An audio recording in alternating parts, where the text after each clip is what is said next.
Okay, so you're gonna need for today's workout, which is predominantly a pull workout. So it's a lot of upper body pulling. We're gonna be doing some press work, a lot of cardio in between, and some core work. So you're gonna need a pair of dumbbells, probably a kettlebell. If you don't want to use the dumbbells, you'll definitely need a pull-up bar. So we're gonna start with a 3-2-1 pull-up variation. The cool part about this workout is it's completely about around 50 reps per round. So what you're shooting for is to hit about 200 reps total. So that would be 4 total rounds. So I'm gonna walk you guys through it. The first thing we're gonna do is a cluster set of pull-ups, 3-2-1. That means I'm gonna use most of my body weight to complete my 3. So I'm gonna go with a neutral grip pull-up. My feet are gonna be attached. I'm gonna be, look guys, you look, I'm using almost all of my legs. So 3, I'm gonna look up.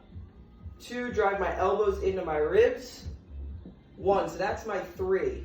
For my 2, I'm actually just gonna kick one out, so I'm using a little less body weight. I'm gonna look up, 3, 2. Now, if you're a little bit more advanced, you can do a full pull-up on your last one. So how you do that is you interlock your legs, and I'm actually pulling my ankles apart. So I squeeze my glutes, I look up, I'm gonna pull all the way up, and down nice and slow. Okay, if that's not there, you can absolutely just do this for your single. So 3-2-1 right away. We wanna get our heart rates up. So if you have dumbbells, you're gonna do some dumbbell swings.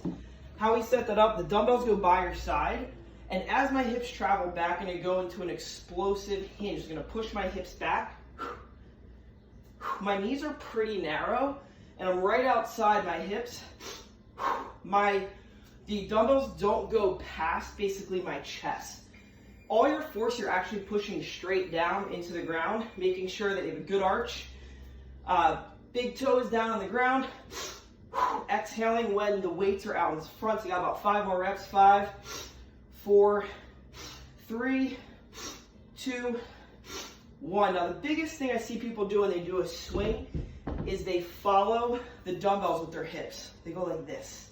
Okay, you actually want to tighten up your core, your belly button when the any bell, dumbbell, or kettlebell is right out in front. So that's going to get your heart rate up.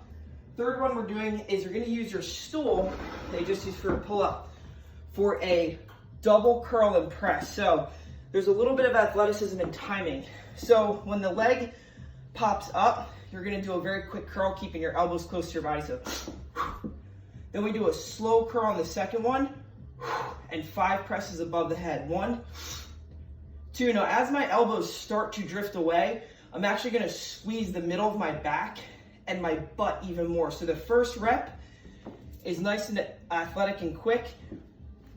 Pop my leg up quickly, I squeeze my glute, and I do a very slow bicep curl. And then I go through my 5 quick reps. Your weight should be enough that you can move pretty much with every breath. So you're gonna do another set of those. I'm just too lazy to film the rest of them. All right, so the last one, which means you're gonna do another 5 on your right side, another 5 on your left side. Last exercise we're gonna do is a dumbbell. So you're gonna take your dumbbells and flip them upright. Okay, so for this part, what I'm gonna do is work on some leg extensions all the way out. So I'm gonna show the beginner version of this first. Your chest and torso are gonna be as tall as you can. Crown of the head is towards the ceiling. My hands are externally rotated behind me. That's gonna keep you from slumping. So I'm pushing down into the ground, making sure my lats and the tissues around here are not down. I wanna actually push, and you can see I'm kind of taking that shoulder and corkscrewing it behind me, and that's led by the hands. Okay, so you're here, so what we can do is just bring the knees up and tap very gently. If you have a little bit more core strength, you can extend the legs, point your toes, and I can go all the way up. And we're shooting here is 10. If you get tired in the middle, you can bring your heels closer to your body. Okay, and again, it's 10. We count the rep when the heel hits the ground, but most of this is a low ab exercise. So that would be 1 total round through. You're gonna wanna go through this for a total of 4 rounds. Finito.